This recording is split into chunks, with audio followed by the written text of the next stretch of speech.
It's good to see you all here today. It's good to see Jeff, Judy, and Sheila. You all left town. I didn't know you was gone. About 2 weeks before I found out you moved.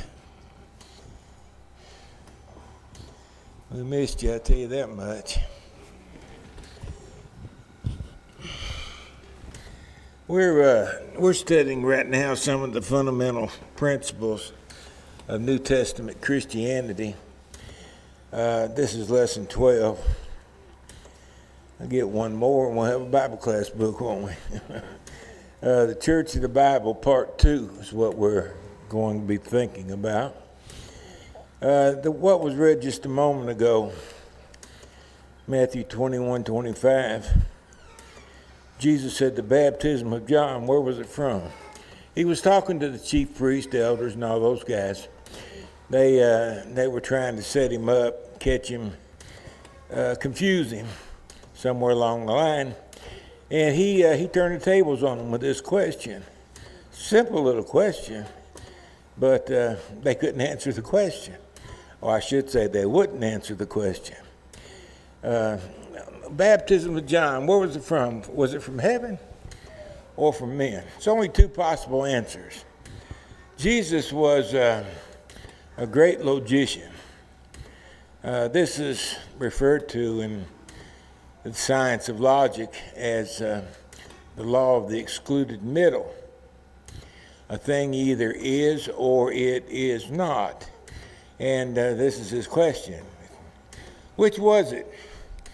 Did John's baptism originate with men, or did it originate with God?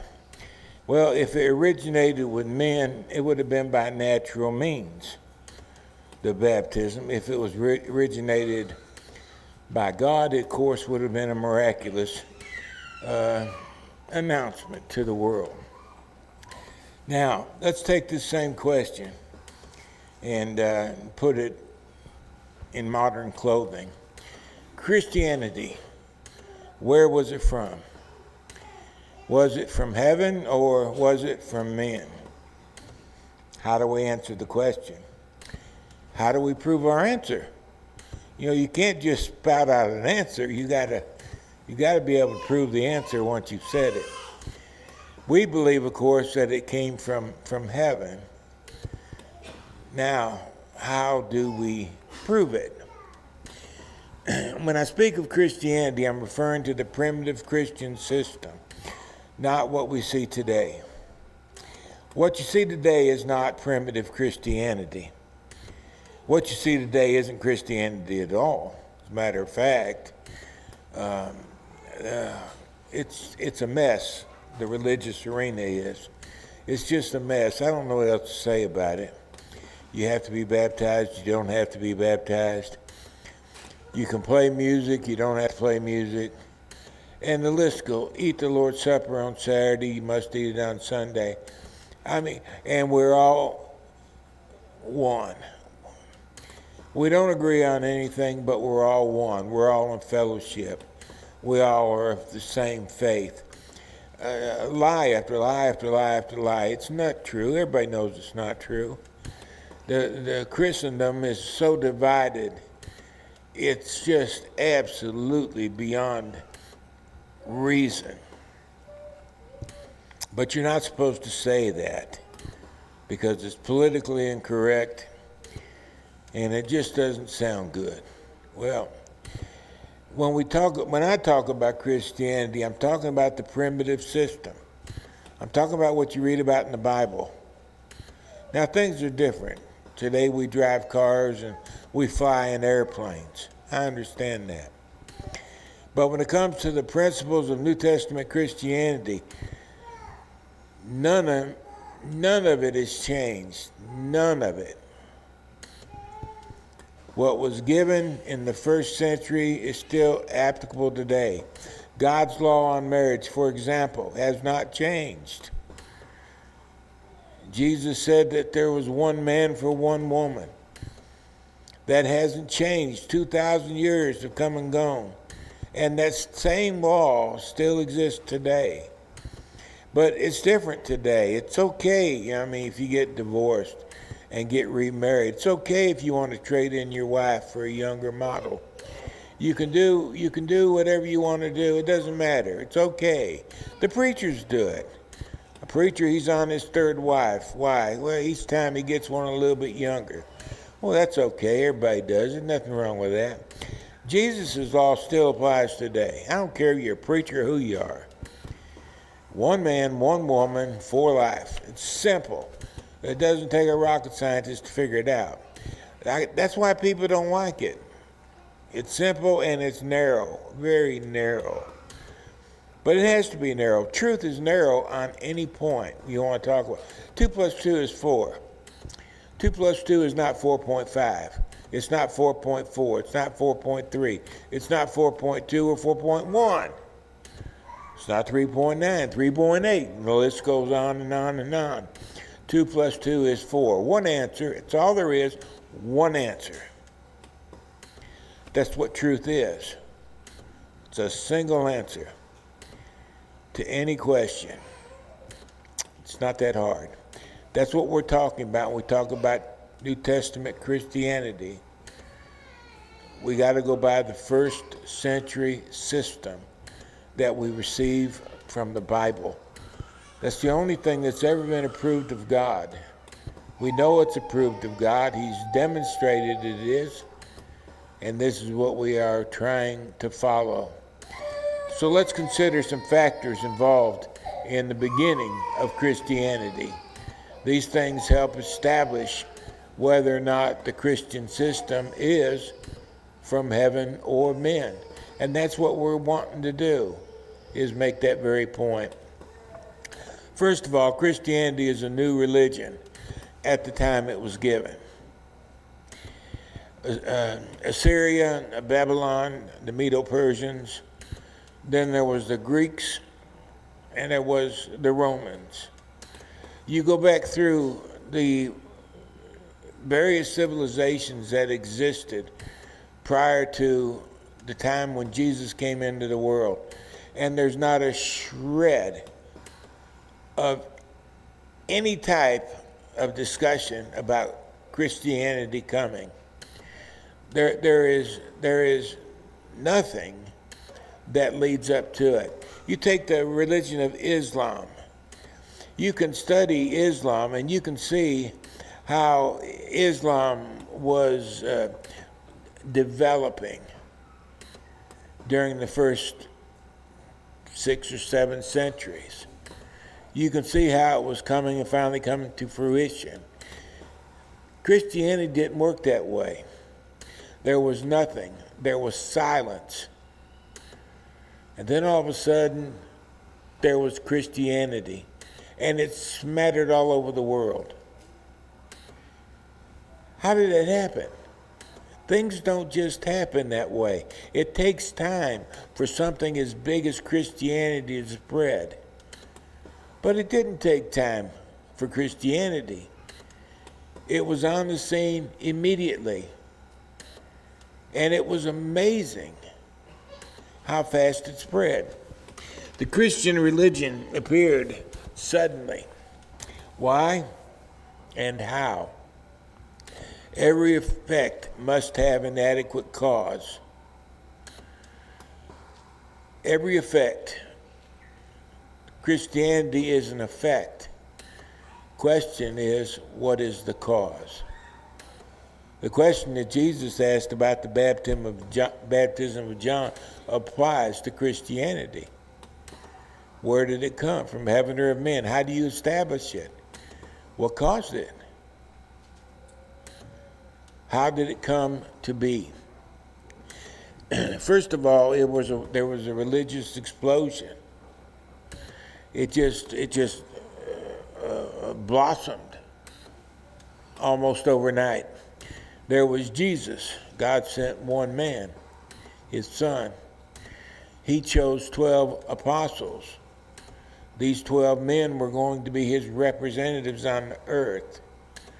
One man for about 3.5 years, and then there were 12 men that would take his place in some respects after he was murdered.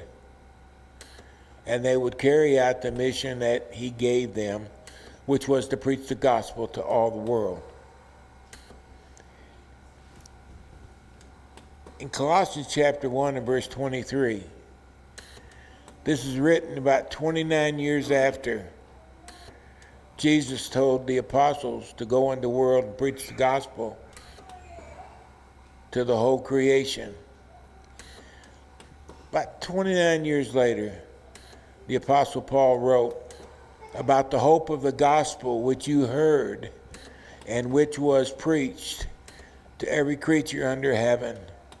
You notice that preached is past tense, meaning that the gospel was carried throughout the world and taught to all the nations in a span less than 29 years.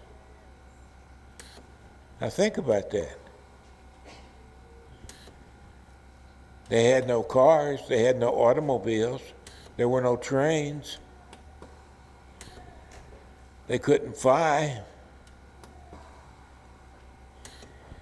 If we had to preach the gospel to the whole creation today, Center Grove, and there's over 100 of us here, if we had to preach the gospel to the whole creation, do you think we could go to every quarter of the world in 29 years? It'd make me shudder just to think about that kind of responsibility.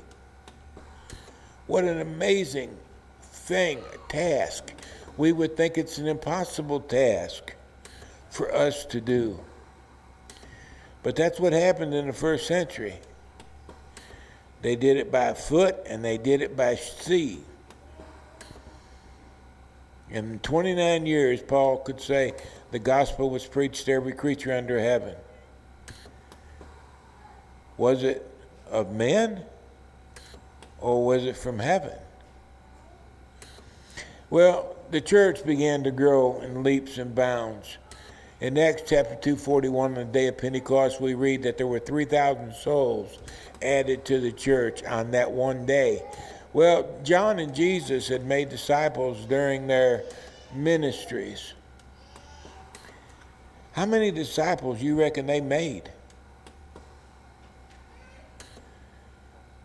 We read of hundreds of people coming to Jesus when he would preach to the multitudes. In many cases, they seen his miraculous acts. He fed the people miraculously. He would take a few loaves and a few fishes, and he would feed better than 5,000 people. How do you think the people were affected by that? How many people do you think followed him because of what they seen and what they heard? They heard about a God who really, really loved them. That's something they didn't know much about. Their religious leaders, all they wanted to do was soak them for every dime they could get out of them. And now you've got a man talking about a God who's not interested in money. He's just interested in their welfare, their well-being. How many people do you think were attracted to these men, John and Jesus? We don't know. But there were disciples that existed on the day of Pentecost when 3,000 souls were baptized into Christ and the church grew. We read about 5,000 adult men in Acts chapter 4 and verse 4. Chapter 4 and verse 4. It's just a few years, about 4 years after the church had been established. We read about 5,000 men in the church. How many women does that make? What do you have in the average church? You have 7, 8 women to every man? If there was 5,000 men, you reckon it's possible that there were 35 or 40,000 women? Does that seem extreme? It could have been. We don't know. But we do know that the women generally outnumber the men by a pretty fair number. So if there's 5,000 men, how many Christians were there in Jerusalem? just a couple years after the church was established. At the time Stephen was murdered in Acts 7, verse 60, Maker says that there were more than 20,000 souls in Jerusalem. In addition to him, there was Jeremiah. He came up with about pretty much the same number as Maker did. More than 20,000 souls in Jerusalem were Christian. From Palestine, they traveled into Africa, Acts chapter 8. They went to Syria in Acts chapter 9. They went to Asia Minor in Acts chapter 13. They were told to carry the gospel to the whole world, and they were busy. They were busy. And they were establishing churches all over. All over Asia Minor, Paul the Apostle was planting churches everywhere. How many disciples had he made? I have no idea. There's no way of telling. Finally, Paul went all the way to Europe, Acts chapter 16. And it seemed as though that was having covered all the world. But it wasn't satisfying to Paul. He evangelized from Jerusalem to Rome, traveling about 12,000 miles, and perhaps he went on as far as Spain.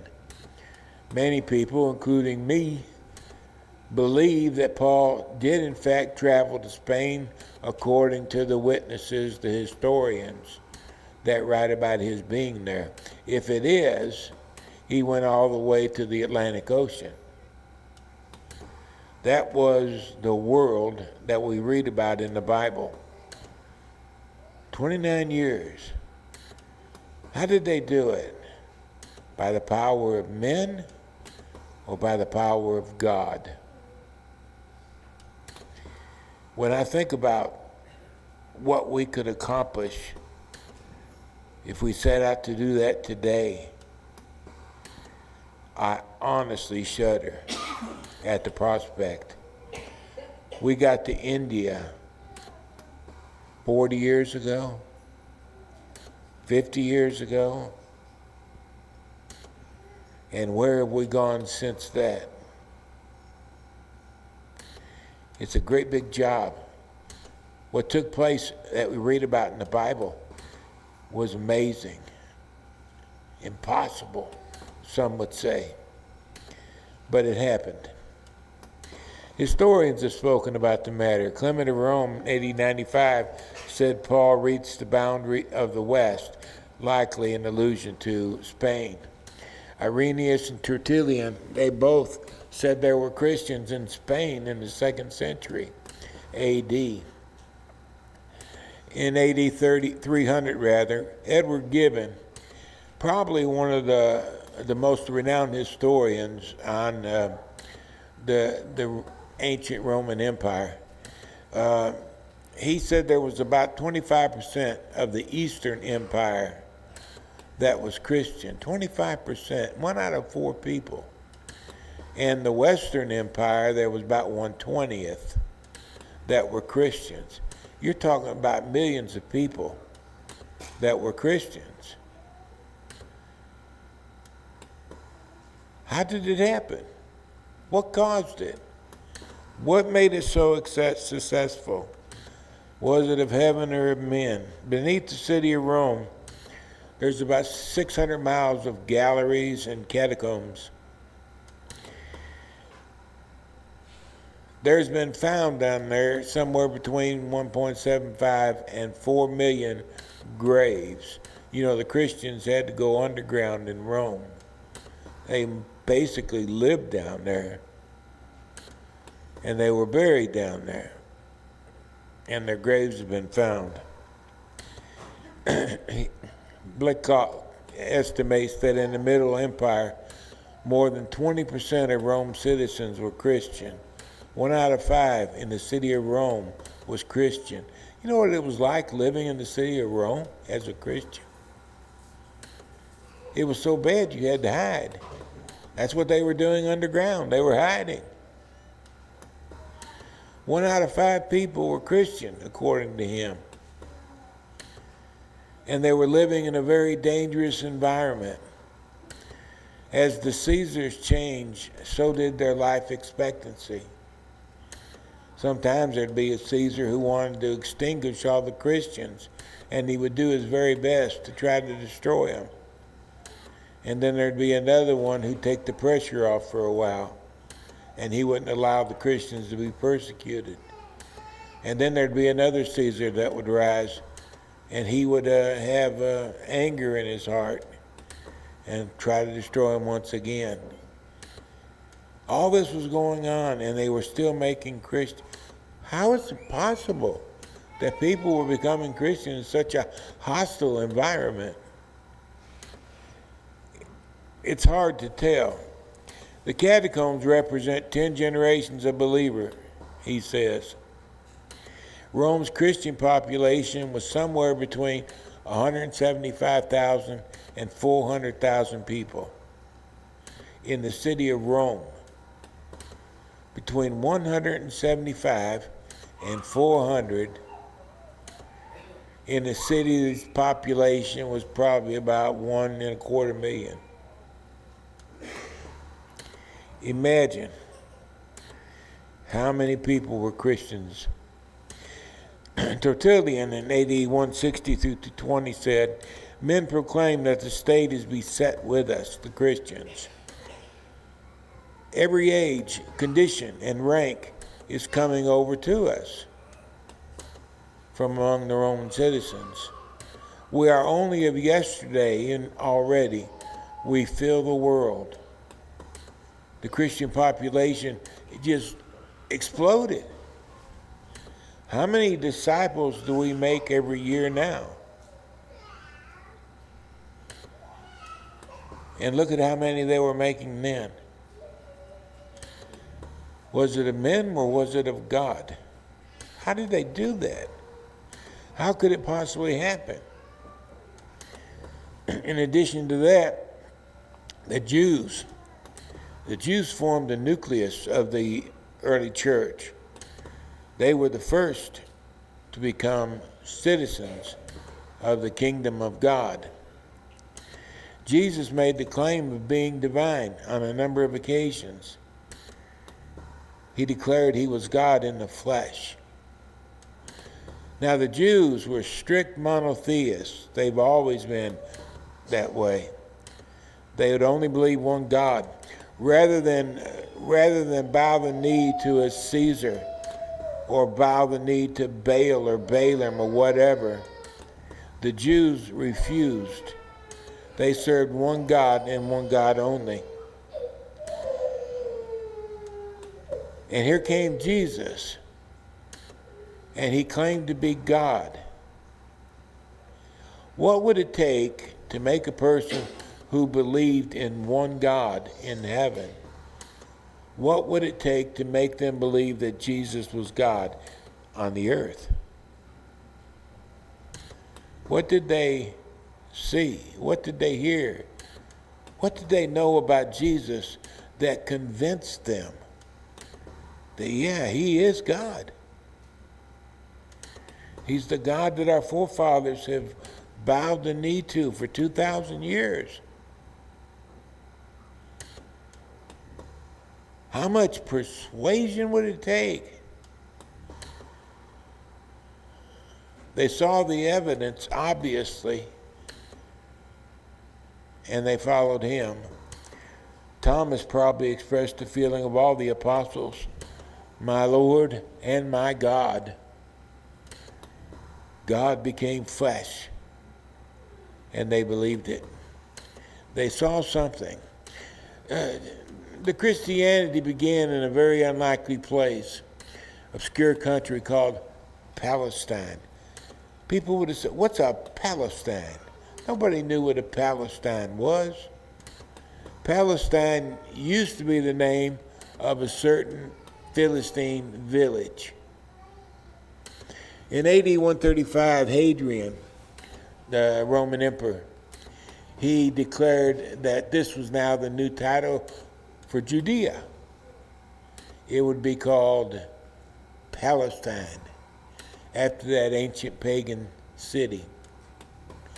When you look at Palestine on a map, It's very small. It's about 150 miles north to south. From west to east, it's about 45 miles at its widest point. This is Palestine. This is Judea, Israel, with a tiny speck on the map. It's about 10,000 square miles, which makes it smaller than the state of Massachusetts. It was conquered by the Roman commander Pompey in 63 BC. In AD 49-50, Claudius Caesar expelled 20,000 Jews from Rome, according to Acts 18:2, because the Jews were so unsettled, rebellious, unwilling to go by the law. And he made 20,000 leave the city. The Jews expected a political Messiah, John 6:15. They tried to make Jesus king by their own power. But he was a spiritual leader, John 18:36. They were looking for a king who would deliver them from Rome. No longer would they be under Roman bondage, because their Messiah, who would ride a white charger, would lead a great army, and Israel would be free, like it was in the days of Saul, David, and Solomon. Israel would be a mighty empire one more time. And then along came Jesus, riding on a donkey, followed by a bunch of poor people. He was everything they weren't looking for. Palestine was a very unlikely place to find a Messiah. An unknown place with rough terrain, troubled, angry, very violent people. Palestine was a place nobody wanted to go. It's a place nobody wanted to know. It was the armpit of the world, as far as most people were concerned. How did the Christian explosion take place in such an obscure place? Of all places. Rome, I can see. But Israel. There was also a very unlikely leader, Jesus. Jesus had everything against him as far as what leaders look like, what leaders are like. In Isaiah 53 and verse 2, the prophet was speaking about Jesus, and here's what he would be like. He said he had no form or majesty that we should look at him, and there was no beauty that we should desire him. There was nothing about Jesus that attracted people to him. He wasn't a pretty man. Sometimes, especially in politics, men get elected because they're pretty. They got a pretty face, and they got a strong body. They look like a warrior. Boy, that man looks like a president to me. He looks like there's been, I'm not telling how many votes have been cast simply because somebody was good looking. What about it? I mean, it's hard to understand things like that. But it's always been that way, and it still is. Well, Jesus didn't have any of those attributes. He wasn't pretty. Matter of fact, most likely he was probably ugly. He probably wasn't too big. He was probably very skinny. He was a healthy man. He was strong for who he was. He was a Jew, an average old Jew, a Jew among Jews. They all look pretty much alike. Nothing special, nothing to draw him out of the crowd. A very unlikely leader. In William Manchester's best-selling biography of American Caesar Douglas MacArthur, he referred to MacArthur, he referred to his statesman, manly appearance on 70 pages in that book. It was a very important that he wrote about it. What do you read about Jesus in the New Testament? His appearance, what he looked like, how strong he was, how majestic he looked. Not a word. Not a word. I don't think we could pick him out of a lineup if we had a chance. In his favorite speech on St. Helena, Napoleon exclaimed, "I know men, and I tell you that Jesus Christ is not a man." Superficial minds see a resemblance between Christ and the founders of empires and the gods of other religions. That resemblance, it doesn't exist. He doesn't look like no hero of any sort. There is between Christianity and any other religion the distance of infinity. Jesus had something that no other leader had. Whether it be Alexander, Caesar, Charlemagne, or myself, we all founded empire. Macho men. But upon what did we rest the creations of our genius? Upon force. You follow us or you die. And they built great empires. Jesus built a great empire. Jesus alone founded his empire on love. And at this hour, millions of men would die for him. The same is true today. Many millions would die today for a man they've never seen, a man who does not have any of the characteristics of famous world leaders.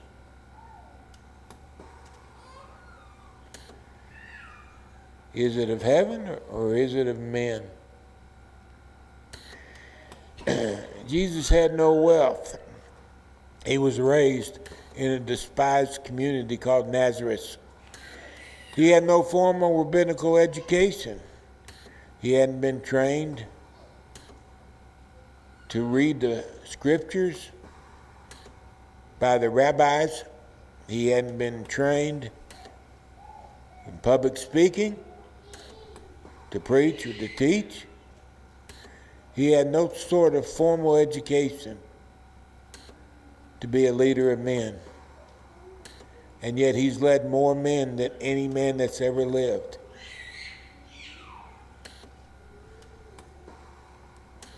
His hometown showed him little respect. They tried to kill him, actually,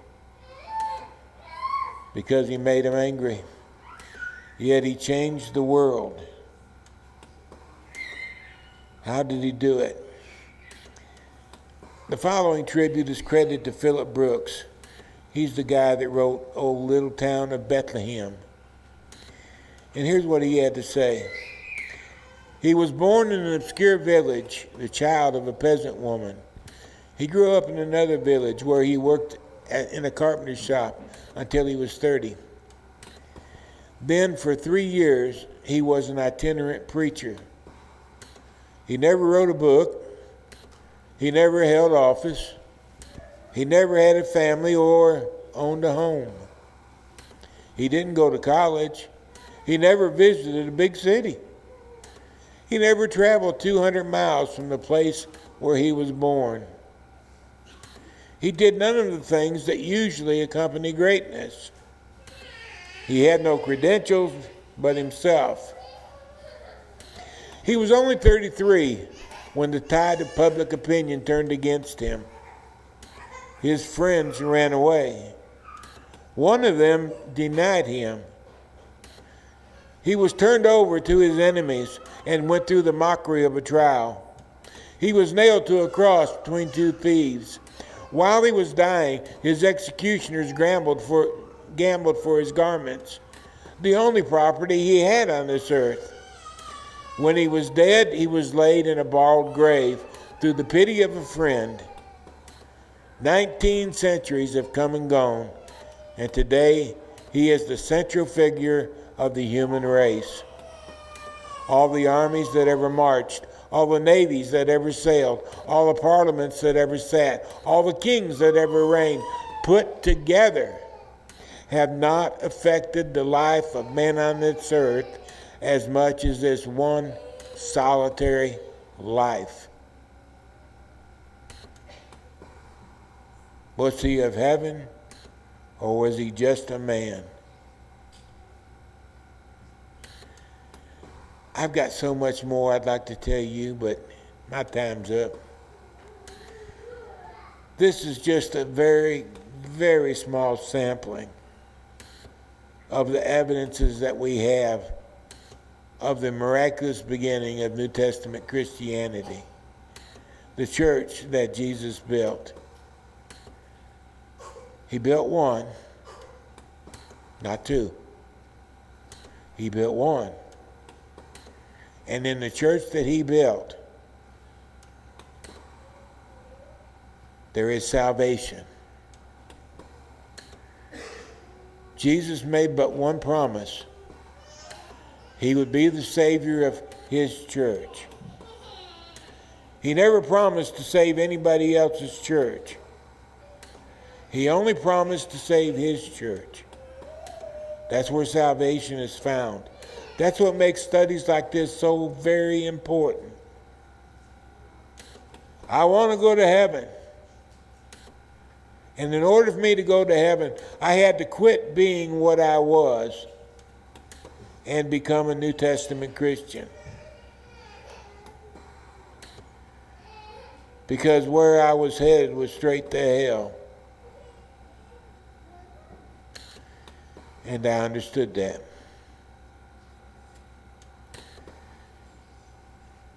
I want to live forever.